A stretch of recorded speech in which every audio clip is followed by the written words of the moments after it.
देश में मुसलमानों का हितैषी कौन है?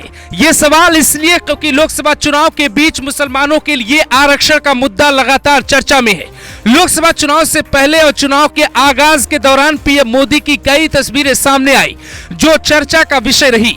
मुस्लिम समुदाय के साथ पीएम मोदी कई बार नजर आए। बोहरा समाज के लोगों के साथ पीएम मोदी दिखाई दिए। क्रिकेट वर्ल्ड कप फाइनल की हार पे टीम इंडिया के ड्रेसिंग रूम में मोहम्मद शमी को गले लगाते पीएम मोदी देखे गए। सऊदी अरब के नेताओं से गले मिलते पीएम मोदी, कश्मीरी बच्चों से मिलते पीएम मोदी। इन तस्वीरों को लेकर सवाल उठा है कि देश में मुसलमानों का सच्चा हितैषी कौन है?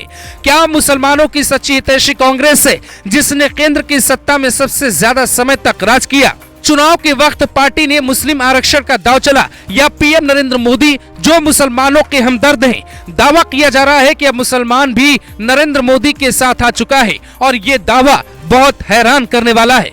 एक रिसर्च के मुताबिक 2009 के लोकसभा चुनाव में बीजेपी को सिर्फ 4% मुसलमानों का वोट मिला था, जबकि 2014 के इलेक्शन में 8% मुसलमानों ने बीजेपी को वोट दिया। माना जा रहा है कि 2019 के लोकसभा चुनाव में भी आंकड़ा बढ़ा ही, यानी 8% मुसलमानों ने बीजेपी को पिछले चुनाव में वोट किया। लेकिन इस बार अनुमान जताया जा रहा है कि मुसलमानों का 16 से 18% वोट नरेंद्र मोदी को मिलने वाला है। आंकड़ों से समझ में आता है कि मुस्लिम वोट कुछ हद तक खिसक कर बीजेपी के साथ आया है। सवाल उठते हैं, बीजेपी ने ऐसे कौन कौन से फैसले किए जिनके आधार पे वो मुसलमानों का हितैषी होने का दावा कर रही है?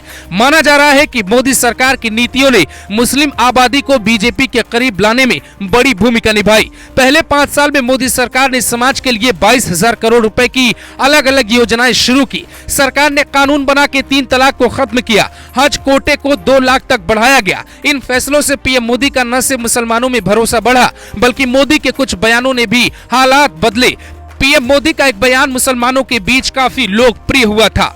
मैं बचपन में मुस्लिम परिवारों के बीच रहा हूँ, मेरे कई मुस्लिम दोस्त भी हैं। ये बात बीजेपी के वरिष्ठ नेता और देश के प्रधानमंत्री बोलते हैं और एक टीवी चैनल पे जब उनका इंटरव्यू प्रसारित होता है तो हालात बदल जाते हैं। अपने इंटरव्यू के दौरान प्रधानमंत्री मोदी ने लोगों की भी गलतफहमी दूर की जो उन्हें मुसलमानों का दुश्मन मानते हैं। प्रधानमंत्री नरेंद्र मोदी का कहना था कि शासन मॉडल धर्म या जाति के आधार पे भेदभाव नहीं करता, जबकि 2002 के बाद उनकी छवि को खराब करने के प्रयास किए गए।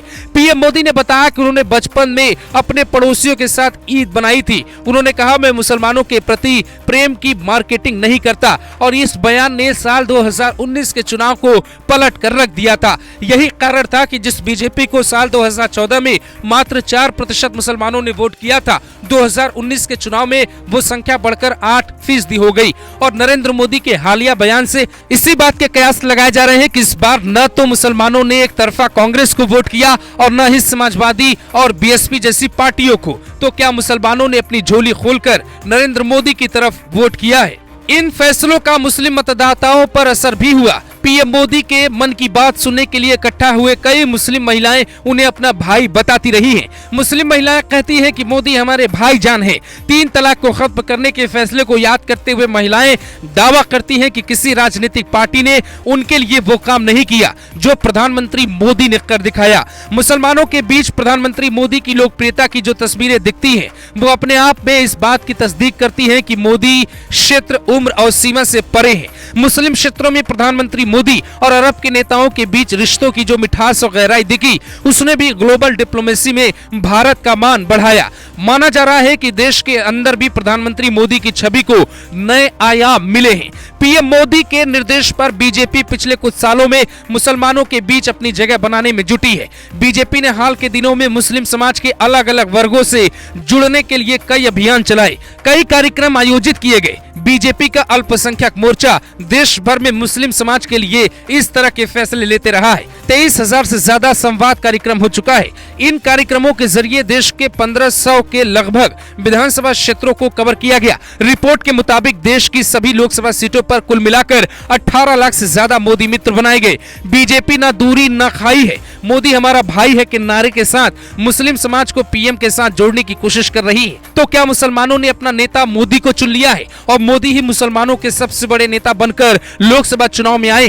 कहते हैं कि बीजेपी ने बेशक मुस्लिम भड़काऊ राजनीति की हो, लेकिन काम से मोदी ने मुसलमानों को प्रभावित किया है। यही कारण है कि इस चुनाव में मुसलमान मोदी के साथ चला गया है।